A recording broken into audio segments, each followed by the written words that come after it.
কেন্দ্রীয় বাজেট ভাওতা, রাজ্যের বাজেট জনস্বার্থবাহী, সরব অভিষেক। ১ ফেব্রুয়ারি সংসদে কেন্দ্রীয় বাজেট পেশ করেছেন নির্মলা সীতারামন, আর ১২ ফেব্রুয়ারি বিধানসভায় বাজেট পেশ করেছেন চন্দ্রিমা ভট্টাচার্য। দুই বাজেটের তুলনা টেনে এবার কেন্দ্রকে নিশানা করলেন অভিষেক বন্দ্যোপাধ্যায়। বৃহস্পতিবার সাতগাছিয়ায় সেবাশ্রয় শিবিরে অংশ নিতে গিয়ে ডায়মন্ড হারবারের সাংসদ ও সর্বভারতীয় তৃণমূল কংগ্রেসের সাধারণ সম্পাদক অভিষেক বন্দ্যোপাধ্যায় রাজ্য বাজেটের নানা ইতিবাচক দিক তুলে ধরেন। ঘাটাল মাস্টার প্ল্যানের জন্য ৫০০ কোটি টাকা বরাদ্দ থেকে চা বলয়, জঙ্গলমহলের জন্য ৭০০ থেকে ৮০০ কোটি টাকা দেওয়ার কথা উঠে আসে তার কথায়। বাংলার বাড়ি, লক্ষ্মীর ভাণ্ডারের মতো জনমুখী প্রকল্পেরও ভূয়সী প্রশংসা করেন অভিষেক। একই সঙ্গে তিনি ফের কেন্দ্রীয় বাজেটে বাংলার বঞ্চনা নিয়ে সরব হন। যুক্তরাষ্ট্রীয় কাঠামোয় যেখানে সব রাজ্যের প্রতি কেন্দ্রের নজর দেওয়া দরকার, সেখানে কেন্দ্রের বিজেপি সরকার তা করছে না বলে সরব হন তিনি।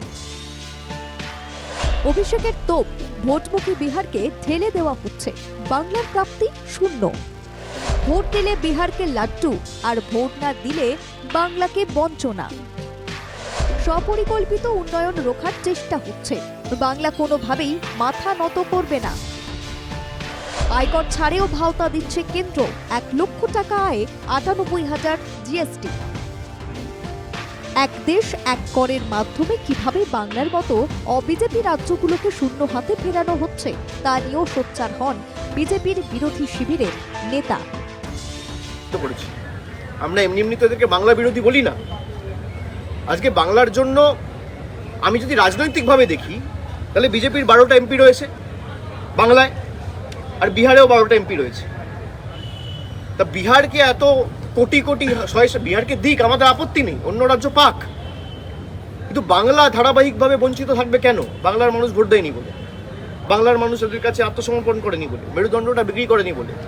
বিজেপির রাজ্য সভাপতি সুকান্ত মজুমদারের সুরের বিজেপি নেত্রীরা কেন্দ্রের হয়ে সওয়াল করছেন।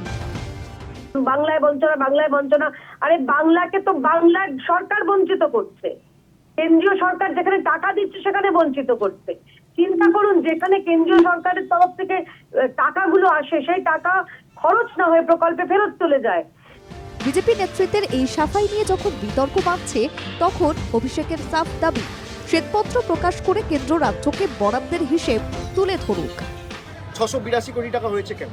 ৫৬% কমেছে কেন? মাইনরিটিরা ভোট দেয় না বলে? তাহলে এটা কি? ভোট দিলে লাড্ডু আর ভোট না দিলে বঞ্চনা? শ্বেতপত্র প্রকাশ করে তিনি আগে প্রমাণ দিন, এই প্রশ্নটা করুন। বাজেট ঘিরে দুই শিবিরের এই বাকযুদ্ধের মাঝে রাজ্যের মানুষ অভিজ্ঞতার আলোকে সবটাই বিচার করে দেখতে চান। তাই ২৬-এর আগে রাজ্যের বাজেট যে সমাজের সর্বস্তরের মানুষের স্বস্তি দেওয়ার প্রয়াস, তা বলাই যায়। ব্যুরো রিপোর্ট, বাংলা জাগো।